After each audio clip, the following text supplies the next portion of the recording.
Uh, my first job was dishwashing in the kitchen. I was working in Pizza, and after that, actually now I'm working in A&W. Right now I'm working as a cashier. At night, I do cleaning. I have done chicken factory. I work in kitchens every day.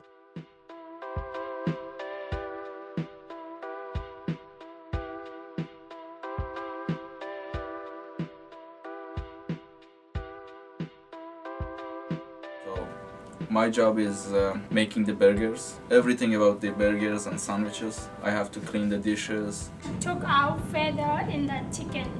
They pull the machine, the chicken like to go like this, and then maybe they pull the machine. I can do it, and then I slip it like this, I take out. And then the manager, she saw me, and then she angry me. But there are many things that I don't like. For example, you should keep stand up for 8 hours. You should always watch many things because you have many things to do when you work. Work 12 hours for a day, maybe 13 hours for a day. Sometimes I work 15 hours for days.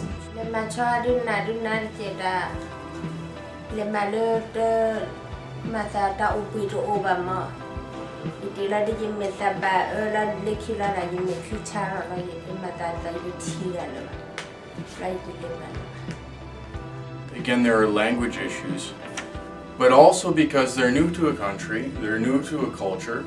The laws and customs of Canada are new to them. So, as with all youth though, they're probably not fully aware of what their rights are as workers. So for that reason, they're vulnerable to be exploited by employers. I work in restaurant for 13 hours for a day. How can I go to school? We know many newcomer youth go to work and at the same time go to school because we don't have a choice. No doubt that there's a higher percentage of poverty among new Hamiltonians. For immigrants, it's probably closer to the 50% level. I come to school for like 5 hours, and after I finish, I go to work for 8 hours. The last night I was working until 3 o'clock in the morning. But when I get to school, I was sleepy, so I didn't learn anything.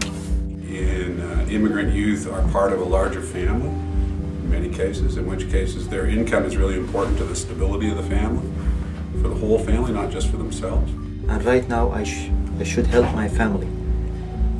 At the same time, I want to see my future.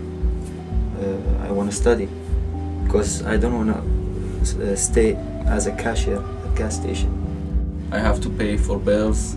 I have to take care of my sisters. They are studying, they are younger than me. The fact being poor is a huge stress, not having any money. The Canadian government gives refugees 1 year of financial support. It also pays their airfare to Canada, but after 1 year they have to pay it back with interest. I'm from Thailand. I have to pay back the Canadian government for my airfare and my medical exam. I'm paying $95 a month.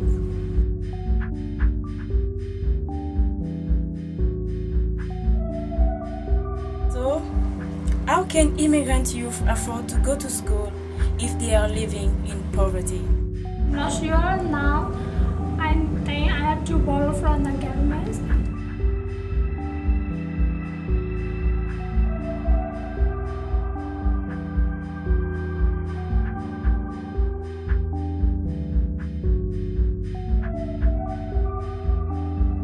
We have a lot of loans and grants and scholarships that are available through our office. OSAP is the most widely used program. OSAP can give you $10,000 a year for tuition. However, you have to pay it back with interest. Other countries such as Portugal and Britain provide a system for books, food and tuition grants to low-income students. What should governments here do to help newcomers' youth to stay in school? How do we, make sure that you don't have to work and go to school? You should just be able to go to school and not have to work. But there needs to be the funding necessary so that whatever the amount of money you'd actually make from going to work, that we're actually providing that money to you. Certainly the barriers to permanent employment need to be addressed. The government should facilitate that by perhaps providing interest-free loans and grants, for example, to go back to school. Education is a right, just like joining a union is a right. So I think the government has to do all that it can to make sure that young workers, realistically have the opportunity to get an education. The Canadian government should erase refugees' airfare debt. What can we do? Newcomer youth can find ways to step out of dead-end jobs. My advice to immigrant people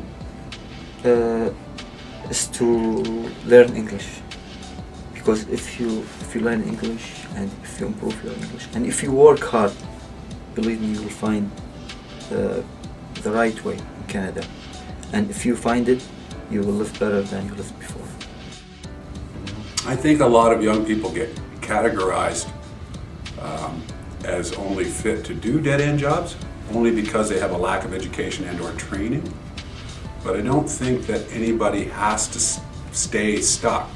I think that you are provided with choices and motivation to change those things. It's also important that they learn new things, right? At school, make friends, get involved in school projects. All right, and in so doing, you build your soft skills, both soft and hard skills for employment. Secondly, they should also open up to internship programs and volunteer opportunities. You know, I have many plans in Canada and I haven't decided yet what I need to take. But my plan is to be police officer in Canada. I want to be an accountant. I want to be a nurse.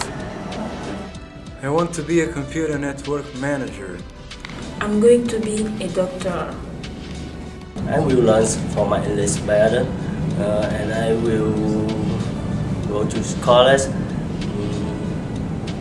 because it's good for my life.